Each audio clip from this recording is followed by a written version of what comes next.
Welcome po kayo sa ating programang Patnubay sa Kalusugan. Ngayon po ay talakayin natin ang katanungan po ng ating nanonood sa ating Facebook page, Patnubay sa Kalusugan. Ito po ang kanyang katanungan. May stage 4 breast cancer po si mama ko.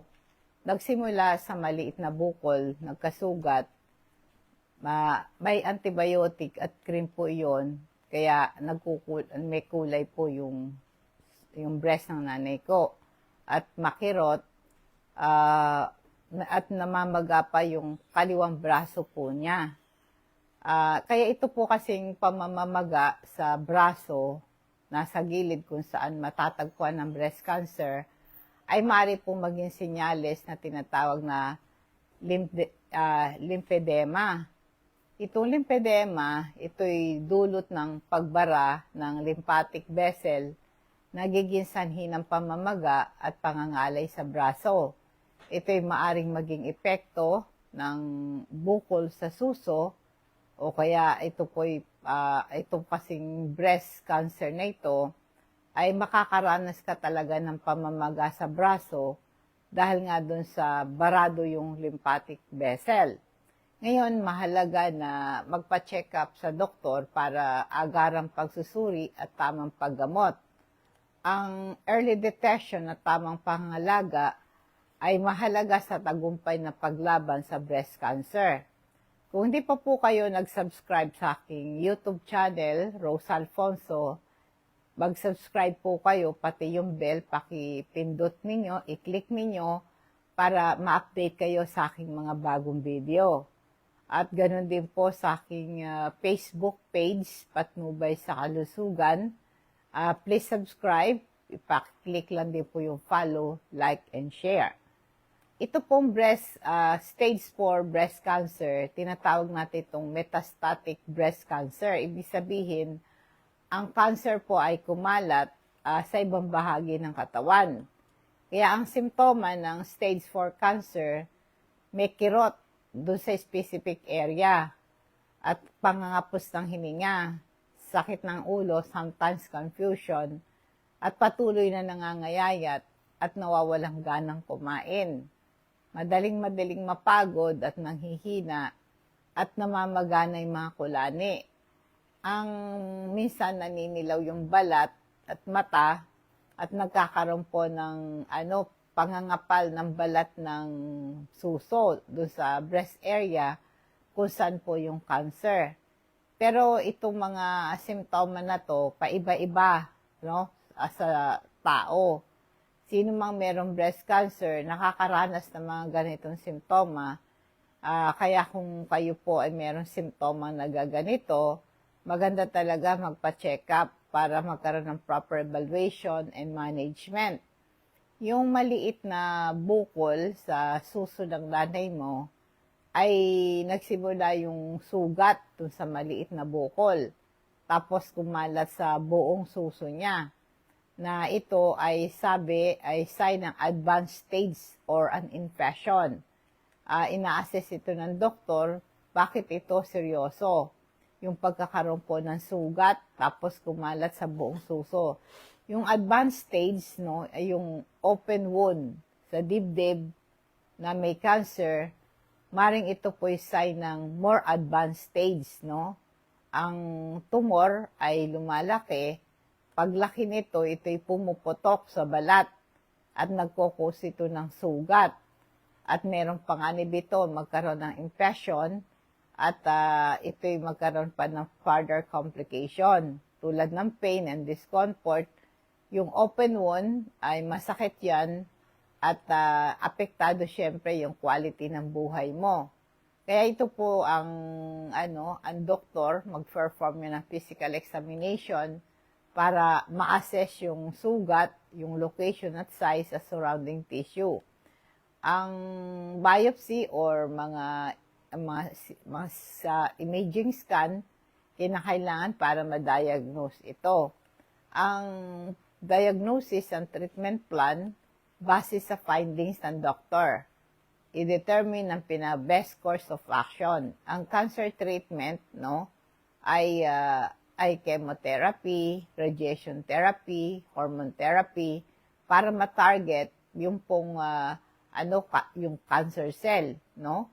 Kaya kung may sa mga kaso ng merong sugat sa suso, ay itong pinaka-top priority. Kaya kailangan po nito isang powerful drugs para patayin yung cancer cell throughout the body. Itong tinatawag nating chemotherapy, ito isang systemic treatment, meaning apektado yung cancer cell wherever there are in the body. Kaya yung pong chemotherapy, ito ay binibigay through IV or pills or ina-apply directly doon sa area ng breast cancer. O kaya radiation therapy. Ito isang high energy x-ray para yung targetin at wasakin yung cancer cell. Kaya yung radiation therapy ay dinideliver dito externally. Ito yung machine, naka-direct radiation sa breast mo outside the body. Or internally with radioactive ini-implant malapit sa tumor. Minsan gumagamit sila ng hormone therapy. Kapag yung cancer cell, ang cancer cell kasi may receptor for estrogen and progesterone. Ito yung hormone na nagpapalaki ng bukol o nagpapalala sa breast cancer. Yung hormone therapy, hinaharangan nila ang production ng hormone na estrogen and progesterone para hindi maatas ito sa cancer cell. Minsan may mga gamot, no, yung tinatawag nating targeted therapy, ay mga gamot na tinatarget specific weakness sa cancer cell na para hindi ito lumaki at kumalat. Yung targeted therapy, ito mo ay more precise than chemotherapy and radiation therapy at lesser ang side effect nito. Ito pong ganitong treatment, no? Maganda mag-take ka ng vitamin C para lumakas ang immune system. Napakahalaga nito sa proper functioning ng immune system. Protektahan ng katawan mo sa infection. Na-stimulate kasi ang production ng white blood cells para maprotekta ng katawan mo sa infection. At na-stimulate ang production ng WBC na ito yung depensa natin panlaban sa germs at madaling gumaling ang sugat, mabilis ang healing process, nagpo-promote ito ng formation ng new tissue pag nagtitake ka ng vitamin C. Kaya pagka meron kang open wound na meron kang cancer, itry nyo po mag-mega dosage ka ng vitamin C at saka super B complex. Importante po kasi yung nutrient deficiency. Ang cancer treatment ito, merong deficiency sa B vitamins, no? Kaya nga po yung pag-take ng Super B complex nakakatulong para suportahan ang katawan, no? Para hindi manghina. Ganon din, nakakatulong din ang Super B complex sa paggaling ng sugat, no? At dahil ito po ay energy production and cell metabolism, malaking tulong po ang Super B complex. I-try nyo pong inumin yan sabay once a day, 30 minutes bago po kayo mag-almusal. Alam mo, merong mga specialized wound care technique ini-implement para ma-manage yung open wound at may iwasan yung infection at para gumaling. Kaya ang goal po ng wound care, yung lalo na po pag meron kang open wound, susceptible yan sa infection. Kaya yung proper wound care technique ay mag-create ito ng malinis na environment para mag-promote ng healing at ma-reduce ang chance ng infection. Ang pag-manage ng pain and discomfort, yung open wound kasi, masakit yan eh. Yung wound care, nakakatulong yan para ma-manage yung pain and discomfort at ma-improve yung overall well-being. Yung crystal oil po natin, ito yung nakakalis ng pain and inflammation, muscular pain, para ma-improve ang sleep quality mo, ma-relieve yung headache, amuyin mo lang, nakakalis ito ng hilo, baradong ilong, na kiklear yung congestion sa ilong, nag-i-improve yung respiratory health mo, pag gamitin niyo po yung ating crystal oil. Magandang remedy nito sa shoulder pain. Kung kayo po ay kinakabag, bloated ang tiyan, sinisikmura, nasusuka, pahid mo lang sa sikmura mo yung crystal oil. Pagka nandyan ang lamok, di ka kakagatin at hindi ka rin mangangati pag pinahiram ng crystal oil. Available po yan sa amin sa Patnubay. Kung gusto yung magpa-deliver nito, ay di-deliver po natin. Bigay mo lang yung detail, yung address mo, yung name mo, tsaka yung cellphone number mo. Cash on delivery po ito. Ang ultimate goal po natin, gumaling yung sugat. Ang wound care technique, ito'y involved sa pag-alis ng mga dead or damaged tissue sa sugat. At ito'y pag-create ng clean surface sa paggaling. Ang different type ng mga specialized dressing, depende po yung karakteristik ng sugat. Kaya dapat, alam mo, yung iba naglalagay ng dressing para ma-absorb yung fluid, protektahan ng sugat sa mga external contamination at para mag-promote ito ng moist healing environment. Ang doktor, dinedetermine yung appropriate way para linisin at ma-irrigate yung sugat, matanggal yung debris at ma-reduce yung panib sa infection. Yung mga medication, pain-relieving dressing, and other strategy, tutulong para ma-manage yung pain associated ng sugat, no? Kaya kailangan din ng proper nutrition for wound healing. Ang doktor nagre-recommenda ng dietary changes or supplement para ma-support yung healing process. At yung frequency ng wound care, no, ay depende sa specific situation. Ang doktor, siya mag-determine kung paano yung linisin yung sugat, paano i-dress, at paano i-monitor. Kailangan po mayroong patient education, ma-educate po yung pasyente or caregiver sa paraan ng pangangalaga sa sugat dun sa suso. Importante po kasi yung early intervention. Ang specialized wound care ay initiated for better outcome. Yung early intervention, mamiminimize yung infection at nagpo-promote ito ng healing at ma-improve ang comfort ng pasyente at quality ng buhay niya, no? Kaya kung kayo po mayroong breast cancer at meron kayong open wound, mag-seek kayo ng medical attention, no? I-assess yung situation nyo at magre-recommenda ito ng appropriate treatment.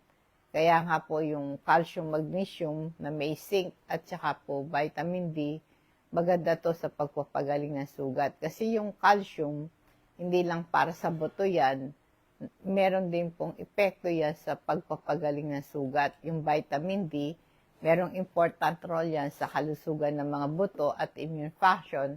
At lalo na meron siyang zinc, involved ang zinc sa immune function mo at cell growth, no? Nagko-contribute yun sa wound healing. Kaya maganda mag-take ka ng calcium magnesium kung meron kang breast cancer. Kaya inulit ko po, ang maraming technique na gagamitin para ma-minimize yung irritation and discomfort. Lagi mong elevate yung affected breast or using pillow para suportahan, makatulong sa pag-support ng pressure at pain. Alam mo, mag-practice ka ng deep breathing exercise, meditation, and ito yung mga relaxation technique ito para ma-manage yung stress at pain perception.